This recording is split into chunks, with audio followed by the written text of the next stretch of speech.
Hi, everybody, and welcome back to episode 2 here on Inside the Mind of a Hacker. Today, guys, we're going to jump straight into the practical component of Nmap. Now, before we begin with Nmap, a couple of things you guys should know. Number one is I've got my own test environment here that I have already set up. I've got full authorization and access over my own internal lab environment that I have purposely created for this lab. I don't condone anyone going out there and port scanning networks or hosts or systems that you do not have explicit permission authorization to do so. This is just purely for testing, knowledge purposes, and I just want to have some fun and introduce some things around port scanning, identifying systems, enumerating systems, and that's it. So one is we've already covered some basics around Nmap in the previous video. If you haven't watched it, go back, watch how we talk about TCP behaviors, identifying TCP, how TCP works, the SYN request, the acknowledgement, the sequence numbers. And today you're going to see the practical side of things. So to start things off, I've got a shell here. I am running Kali Linux, the latest version. I've just gone to the terminal window and I've opened up the basic terminal. That's it. Okay. Three common variants when I'm doing Nmap. So again, I am going to test my own internal network when I am doing this. I'm not going to attack another network that I don't have explicit permission to do so. So there's three variations when we're issuing Nmap commands, right? So we have the first command, which is basically doing a host command. We can do a subnet range command or even a host range command. So let's take a look at what they look like. So the first one is just a normal port scan on a single host. I've got a single host here on my internal network of 108, and I'm just gonna let that run. I'll hit Control-Shift-T, brings me to another shell, which went to the end because I hit Control-E. So let's hit up another command, so nmap 192.168.1.0/24 on a 24-bit network. And on a 24-bit network, we're going to have 256 hosts at any one time, right? We've got the minus, again, the network range and the subnet range. We're left with 254 usable hosts on this network. So that's a /24-bit network with 256 minus 254 usable hosts at any one time. On that range as well. So we can do a range command, and then I'll move over to the next shell as well, and then we'll issue the host range as well. So let's go nmap, nmap 192.168.1.1, and let's go to a range of, let's say 50, and see what that comes back with. So also, guys, I can see how there's no response here, so we don't know how long this is going to take. It could take 10 minutes, half an hour sometimes. Other times, 3 minutes or 2 minutes, depending on the scan. I can just issue the spacebar or an enter command or just press something. Now it's gone into verbose mode. Now, I'm going to cancel this because I've hit something else that I shouldn't have hit. I'm going to reissue the command, and this time I'm just going to hit spacebar. Spacebar or enter, it will show me the ETA, so the estimated time of when it's going to finish, how many hosts it's scanned. So it's here we can see, let's go through the stats together. So it's already passed a couple of seconds. So if I hit spacebar again, it's elapsed. So 18, 19, almost 20 seconds. 49 hosts are complete. One is up, one is undergoing a SYN scan, and it's almost going to be done in about a minute and a bit. Okay, so it's got 39 seconds. It's going to probably fluctuate, so we'll just let that run. So almost 30 seconds or so, and that will be finished. Let's move on. So we'll come back to all these of what they are in just a second. So we'll take a look at the port scans that it's come back with. We'll look at the systems that it's identified, and we'll go from there.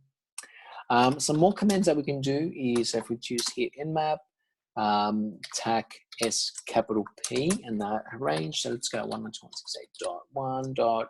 anything. So what this is saying is a ping only scan. So in this example, I'm pinging this potential wildcard network. So I don't know what hosts are on that. I can just do a quick 192.168 or 10.10.10.1 and with an asterisk like a wildcard. So anything that we don't know, it'll potentially scan. The TAC lowercase s, capital P, is just going to do a ping scan only. So by default, it does do ping scans, and you'll see that as we continue on, we can start tweaking and modifying those port scans as well. So I'm just going to let this run, and very quickly, I think it should come back very quick. It will identify all those hosts with a quick port scan, a quick ping scan on that range. And it's pretty much done it. So that didn't take too long. It almost took 12 seconds to do that. And it scanned 270 IP addresses. That doesn't sound right, but okay. And it looks like it's up, and most of them are pretty much already up. So that's great. All right, Control-Shift-T, let's move on. Let's do a little bit something else. So something that I'm thinking about is, let's try this. Tap P. Let's get this version. Let's do this. So what this is saying to do is, so obviously issuing the nmap command, the nmap command, tag S, capital S. So this is just going to be a normal TCP SYN request that goes out. The protocols, the tag P is basically identifying the protocols. So when we think about protocols in the TCP stack, TCP IP stack, we're thinking of protocols like EIGRP, the diffusal update algorithm protocol. So EIGRP is a Cisco proprietary routing protocol between Cisco to Cisco.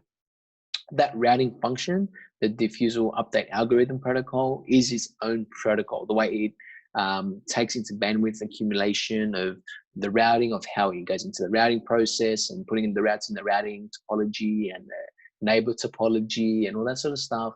It's its own protocol. So think of these protocols as protocols in a TCP IP stack that are unique to that specific protocol. So that runs on protocol port 88. You've got GRE, which is general route encapsulation when you're talking about DMVPNs and VPNs and IPsec and the communication between the multicast addresses of how they're sent across the networks.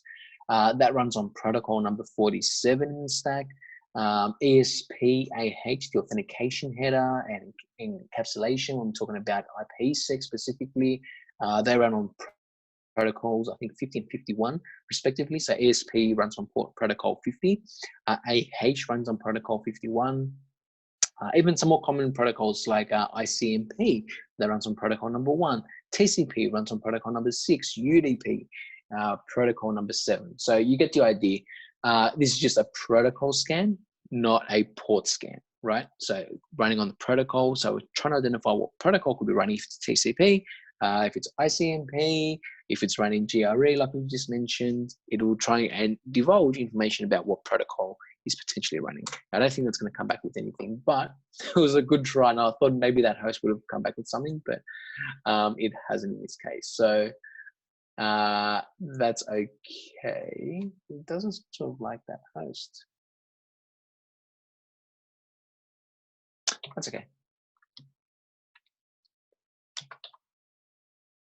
All right, leave that for now because I don't think that's going to respond. Specify. That's interesting. Okay, let's go on. Nmap TAC T5. So the T5, guys, as well, is a functional process. So we've got a timing function. The T5 is an aggressive function. So we can say, hey,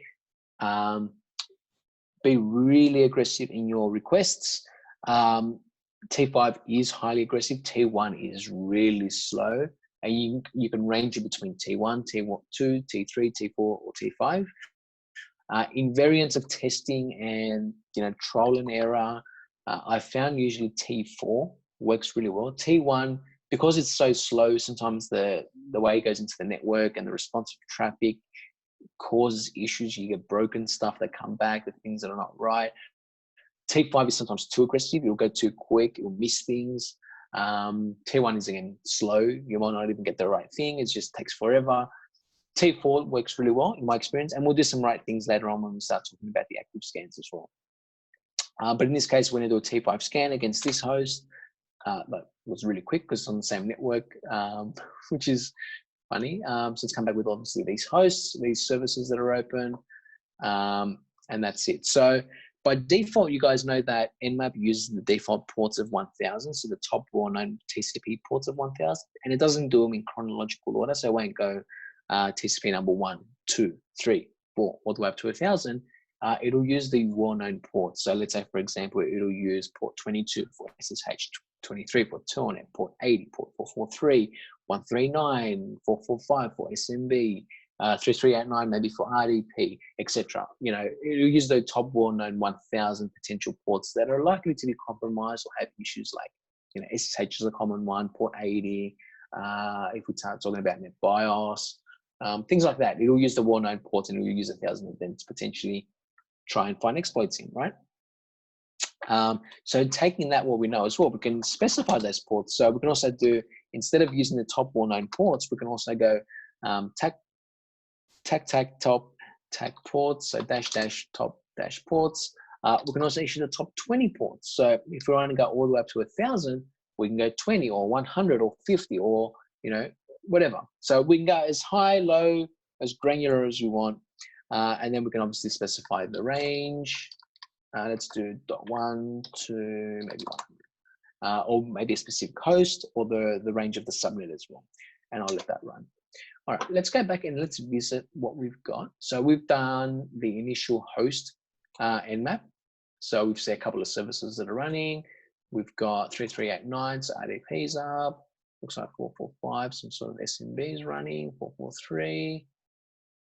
We've also got RPC client and NetBIOS. Okay, cool. So there's some services that are running here. So as you can see, it didn't go into details about those. And later on, you will see when we do some more scans, so we can actually go into the details and versions and, you know, what protocols are actually behind that. And you'll see the difference between this scan and later. So I'll leave this open as a good measure. I'll keep that open and we'll refer back to that as well. So here we did the subnet range. So now it's gone into the subnet and it's gone, okay, what do we know? So it's did a scan on our .1.1 address. So it looks like there's a couple of services that are running on that box. 104 has got a, what's that, SSH, it's 443, port 80, so it's running some sort of web services. 108, we went through, what's this one, 211, it's another Windows machine. Oh, 216 looks really interesting. I think that's a Windows Server. I think that's a Windows Server 2016 that I've got in the environment. I think this would be quite cool to do some enumeration a little bit later. I think this was left on from when I was doing some red teaming enumeration stuff before. I think this would be quite cool to talk about doing Kerberos attacks and doing some SMB relay and NTLM hashing attacks. A note for thought. If you guys want to see more of enumeration, and I guess when we start going into more depths with Metasploit and breaking some attacks, I think we should do some individual attacks. But for anyone that wants to see more exploits in the Windows Server, let me know in the comments. Just type in Windows Server 2016 exploit, and then we can probably do a huge video or maybe just do a quick online segment with everybody connecting up to that. And then we can run a big lab and we can do some more attack stuff with that box, which would be quite cool. All right, so this host has come back. Let's see where we're at with this. So this was the host range command that we did. So, you know, we specified the .1 to, you know, 192.168.1.50. So it's done anywhere between 1 and .50. So 50 addresses. So it's come back with, you know, whatever it's got here. So who's that box? So it looks like there's only one box. One is up. Okay, that's interesting. 1 to 150. Oh, that's actually right. Yeah. Okay. So one machine has come up. All right, that's fine. All right, good. Cool. Okay, so we've also did the wildcard map, which was the TAC SP. If you guys remember, the TAC SP was the ping only suite, which we already saw. Great. So let's come back. Where are we now? That didn't have an effort. Beautiful. All right, cool. So let's move on. So obviously we mentioned that TCP, top 19 ports, it does run ping by default. So we can also specify it not to run ping. We can also do proper commands as well. So let's take a look at that actually. So if we do attack ST, and then we do attack pre for port.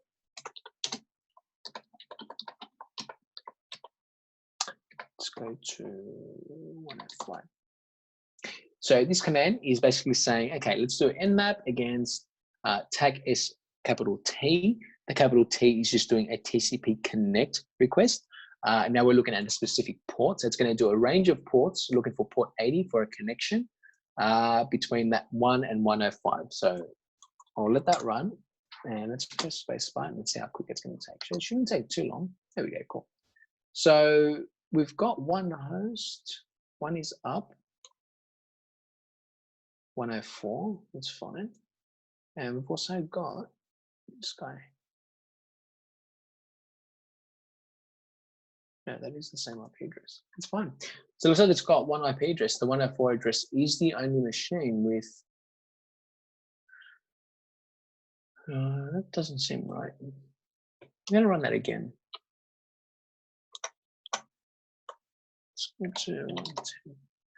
I'm pretty interested to see that 101, 1.1 doesn't have.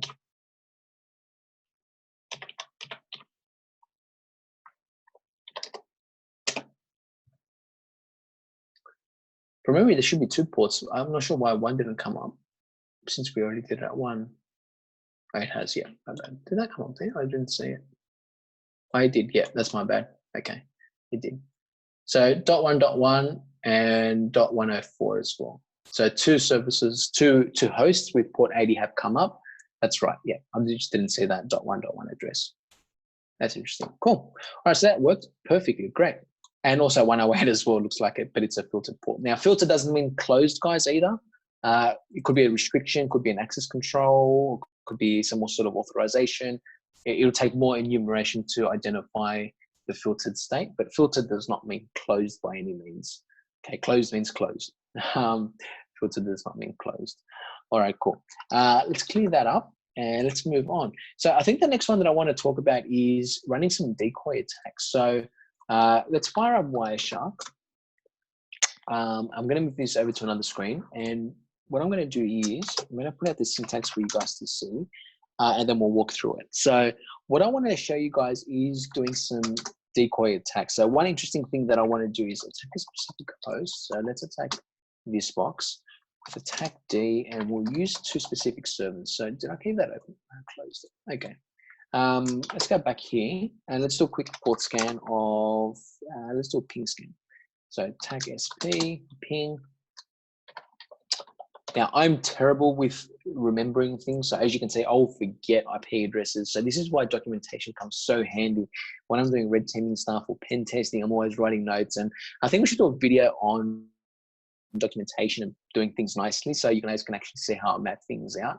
Now just going to be going on the fly, putting up Nmap and just trying to think through some things. I think that's probably the raw version because it's actually fun now. We can actually do it together like this. But I think more in a structured way, we'll also add some cool things as well. So I note for thought, if you also guys want to see documentation side of things, how I document things with visualizing things like Xmap or, Xmind, how I put things graphically for when I'm doing a proper pen test, put documentation in the comments as well, and let me know if you guys want to see a proper penetration test as well, and how I organize my nodes when I'm coming up against a client or hosts. I think that'll be quite some value as well, that we can all have some fun there as well. All right, cool. So what was I doing? So let's do a quick port scan. So this is just me going, I want to quickly see what hosts there were. Now, there was specific hosts that I saw that I wanted to decoy with. I just don't remember. That's not going to work. Is it 1 dot? All right, that shouldn't take too long. It's just the pin that's going out. I think it's 216, guys. It was a 216 server that I wanted to use. And 211, I think, if that serves my memory right. 108. That's okay. Yeah, these boys. Okay. So these are the 2 servers that I want to think up. I think this is a 2012 server or a host or a Windows box. I know this for sure is a server. I want to use this as a decoy. These 2 as a decoy. So let's leave that open. Let's come on back to here. I've got Wireshark. So let's go 192.168.1.216. And 192.168.1.211. All right, I'll bring Wireshark back over.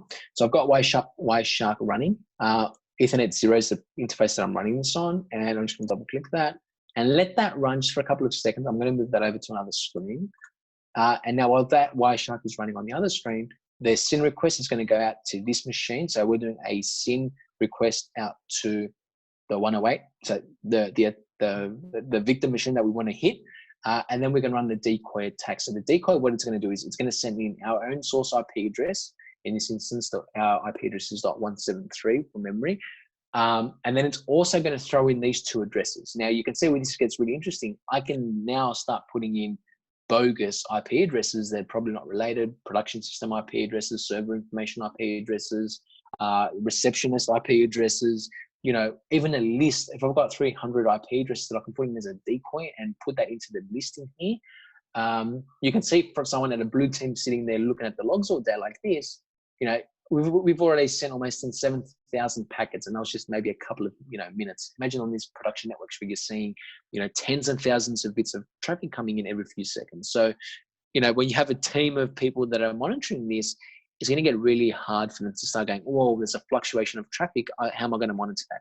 Especially with scenes and, you know, running proper infrastructure and logging tools like, you know, Splunk and Logarithm and CyberArk, all those cool tools.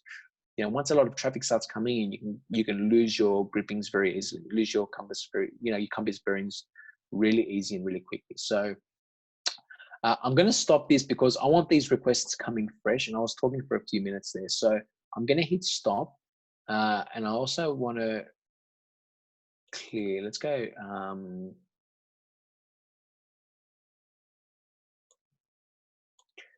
me do that, and then let's start it up again, and then I'll launch that as we go. Beautiful. All right, cool. Let me launch that now.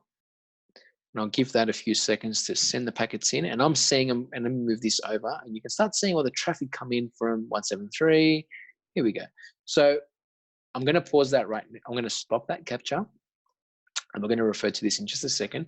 But as you can see now, it's done that port scan on this host, and it's decoyed using these hosts. So that's come back successful. So let's go over to Wireshark. And the reason why I launched Wireshark was to validate that those packets that we're sending in were going from the decoy addresses. So it looks like that was flying, and that's just a quick packet look at that. Looking at that, looks like it's gone through fine. So if I look at the header, let's have a look at the SYN request that's gone out. Yeah, that's cool. So that's worked perfectly to the T. So now I can start filtering based on these two hosts. So we've launched it from the decoy. Here we go. So that's perfect. That's all that 3 packets for that. So this is just me going to a random somewhere, and I wasn't going to plan it like this, but I wanted to go through the sources and look at the destinations in proper length. But this is perfect. It's come from 173, the source to the destination of 108, which was that. And if I look at that header there, that SYN flag has been lit up. So that's gone through perfectly. And if I look at this host as well, it looks like that SYN request is gone, and the 216 address as well. That looks great. It's gone through perfectly. So that's flying colors. That is just what we want to see as a pen tester. I know now that that's gone through perfectly. So awesome. That's great. Cool. So I can't do anything else now. I was going to show you some more. All right, that's fine. Let's close that.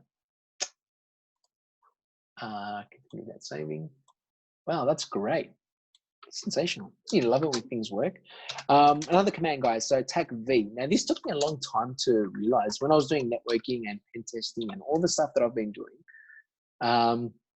The verbose, I don't know what it was. When I was doing research on this specific command, I couldn't find what the heck it meant. And one night, you know, I was doing some stuff, and then I did attack V, and I was like, oh, that's what it does.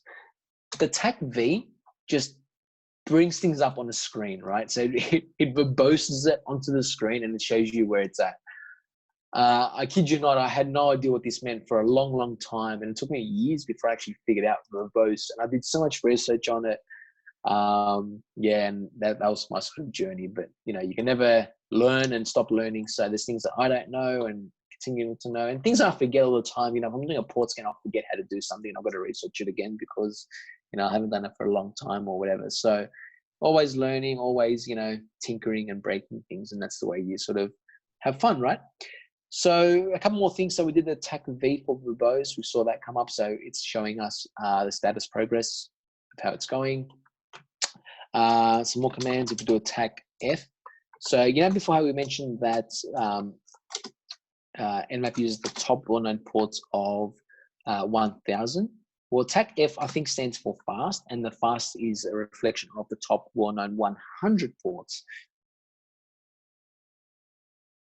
To 1000, it'll just use 1000, and I can just do a quick host. Let's do the range of 128.1.0/24. And guess what? We can also do this. The exclude doesn't work. So I'm hitting tab, guys. So usually the tab filters out the commands. It's not doing it in this case, but that's fine. If I do it, exclude memory blank, exclude, I think it's just exclude, right? We'll see. 192.168.1.1. Let's say exclude 192.168.100.4, I think. So if we've got a bunch of IP addresses that we want to exclude, or we can exclude the range, so 192.168.1. Let's go .225. I think that should work. If that doesn't work, we'll try it again. But the exclude function is now going, hey, let's hit that subnet range, but let's also exclude these parameters in here. So in this case, it's a single host that we've identified, the 1.1 host. We've also got the 104 host, and also a range of 2 to 5 as well. I don't know if this should work as well, since we're. Let's see how that goes. That looks good. Okay, cool. So a couple of seconds remaining there. Let's see if that comes back. All right, it's going to take a few minutes maybe. All right, cool. Let's move on and we'll come back to this. Another one that's just come to my mind is this should work. Now, I know the variations of this always changes over the years. Let's go 1.211. Let's pick on him. The TAC capital P lowercase n is just saying, hey, no ping. By default, Nmap runs the ping command first and just sends a ping out and says, hey, if I can reach that box, then I'll go further enumeration or further attack scope.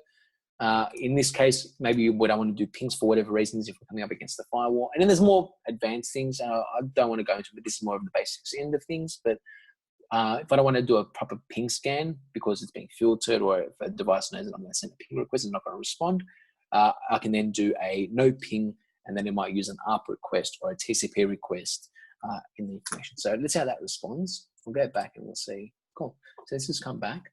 What did we do here? See how horrible my memory is? That was the exclude. Okay, cool. So that's fine as well. All right. So it looks like it's hit all those boxes fine.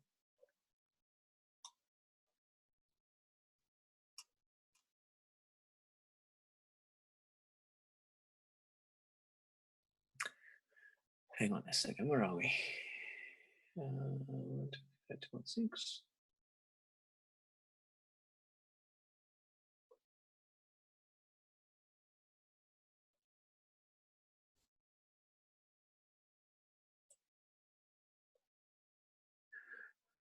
Am I losing myself now or what?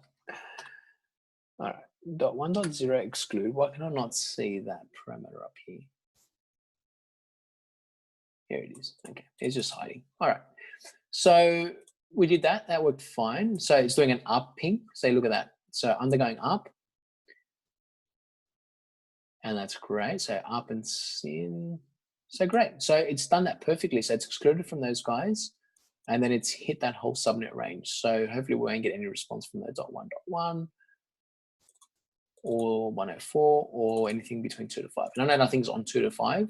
I know these boxes are there because I've put them there. Specific. I don't know what this box is, but I know 1.1 is my router.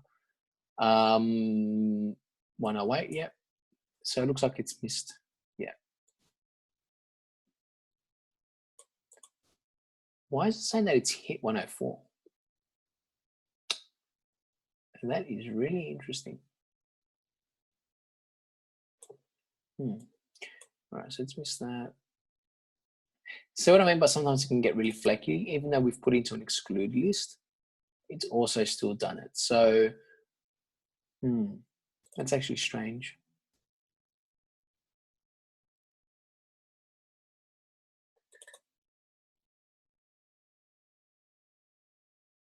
Okay. There we go. So that's done. So that's capital P, no ping. And the way I remember this one is pretty funny. Is actually I look at that going no ping because it's lowercase n, capital P. So in my brain, the way my brain functions, that says, hey, no ping. Yeah, really weird. All right. A couple more things. I don't know why in the last command that it ran that, why it hit that 104 address. It shouldn't. It's excluded. That's really bizarre. Let me just try something. I don't know if it got confused between this. So let's try this for a second.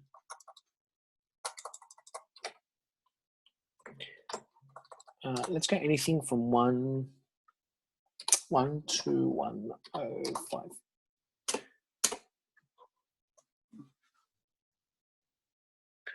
It could have been just a typo, guys. I might have just put it in wrong.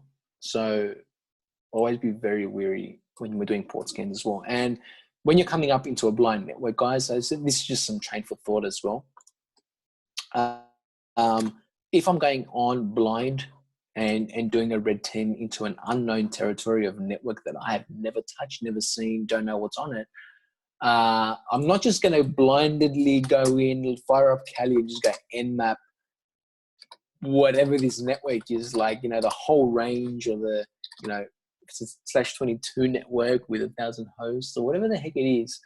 I'm not going to do that. And I don't, in good practice, I probably would say don't do that. You are going to get filtered. You are going to get picked up by the IDS or IPS. There's going to be some sort of prevention or intrusion detection on that network. You know, if I'm doing a proper banner grab to identify a system, and then I've come up against a host that I 100% know that, hey, this is a box. It's got nothing around. There's no monitoring per se. It's potentially there. It's maybe a Windows, maybe a Linux box.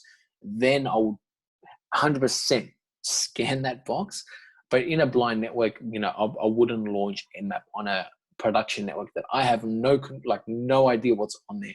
I will get caught. I'll get filtered. It's going to make things a little bit harder. I can just fire up, you know, get a new connection somehow, and then bring in a new IP address into the network. But it's not the point. It's just going to slow me down. It's going to slow the team down, and it's just going to be a bit stupid because, you know, I'm doing something reckless. It's going to cause us to get caught or cause an issue, you know. And if you're doing proper, effective purple teaming, where you're tweaking the seams with the blue team or doing some stuff with a service provider, and your intention is to get a little bit noisy and reckless because it'll help raise the noise a little bit on the seams or the logging systems or the infrastructure in the back end, that's cool. But in 9 times out of 10, you want to be really stealthy in the attack. And I think later on when we do some more videos and obviously getting the feedback from everybody's thoughts, you know, we'll talk about doing a real cool stealth scan in this, a zombie attack.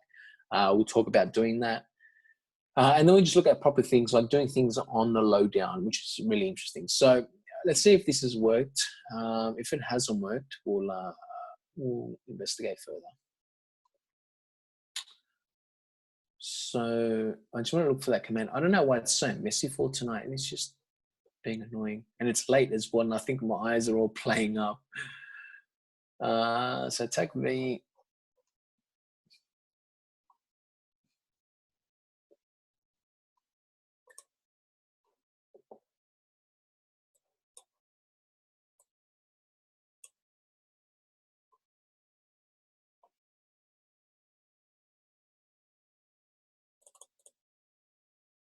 All right, so that's it right there. So we've excluded anything from .1 to 105. So, you know, 105, 106 hosts.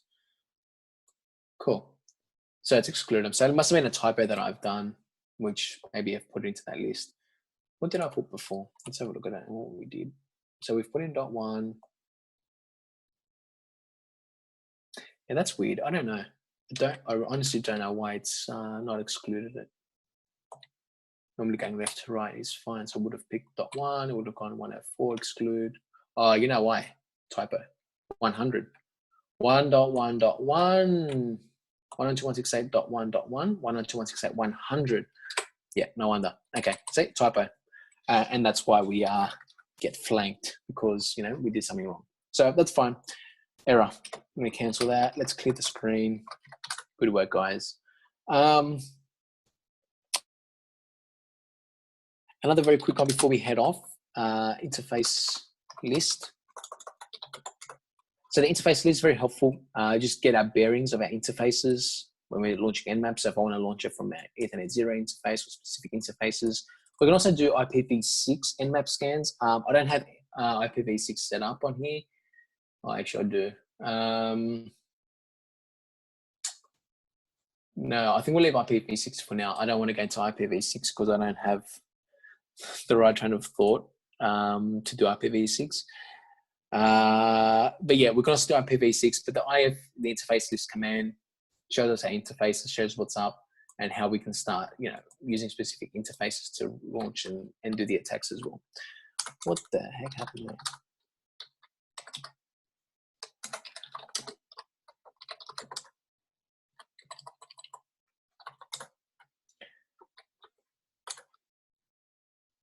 All right, cool. I think we're going to call it a night, guys. So I think we'll leave it at that. So we saw a couple of commands in the next few videos. So the next video, we're going to go talk a little bit about the scripting engine. Now, so for any light reading that you guys want to do, I'm going to put this up here. So a couple of things for the next video that we're going to do is, one, we're going to sign up for Hack the Box. So Hack the Box is an online pen testing lab environment. So for people like pen testers can come on here. There's been pre-built labs that we can test things out, play with, that have been purposely built. And it ranges from easy to medium to really hard. And it just tests your web application testing, your penetration testing on host and network side. It's really fun. We're not going to do, so to get an invitation to Hack the Box, you actually have to hack the box. Maybe we can actually do that. If you guys want to see Hack the Box, we can do it live together. I'll put it in the comments, Hack the Box. But if not, we'll just skip ahead. I've got an account. You guys can go online, look at the tutorials that are already there to do it. We'll sign on. We'll download the VPN client. We'll connect up through the VPN.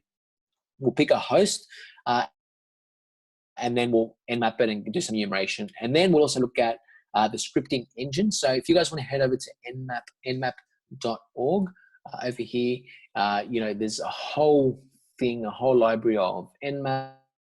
It's traits, its features, its tool sets, its command syntaxes, everything. The next video, we are going to talk about the scripting engine, then Nmap scripting engine. These are all pre-built scripts that have been created by Nmap, by people that we can use to our leverage. We'll talk about the default, the default commands there, denial of service category, fuzzing category, safe category, vuln category. I'm a big user of the vuln category from coming up with a specific host. I'll see if it's vulnerable to, eternal blue or a specific vulnerability. And then I'll just run that scan on a host and see if it's susceptible to some sort of known vuln. But yeah, you guys can do your own reading on these, do some more practice, what we've done today, do the Nmap commands against your own internal network that you have explicit permission to test and have authorization to do so. So a couple of things. One is, in the comments, let me know any of your thoughts, your feedback, your ideas for the upcoming videos. In the next two videos, we are going to do a scripting engine update. We're going to look at the ZenMap, the graphical user interface as well. And the last thing is, we're going to sign up to Hack the Box. We're going to download the OpenVPN client. We'll connect up and we'll do some real world penetration testing with Hack the Box.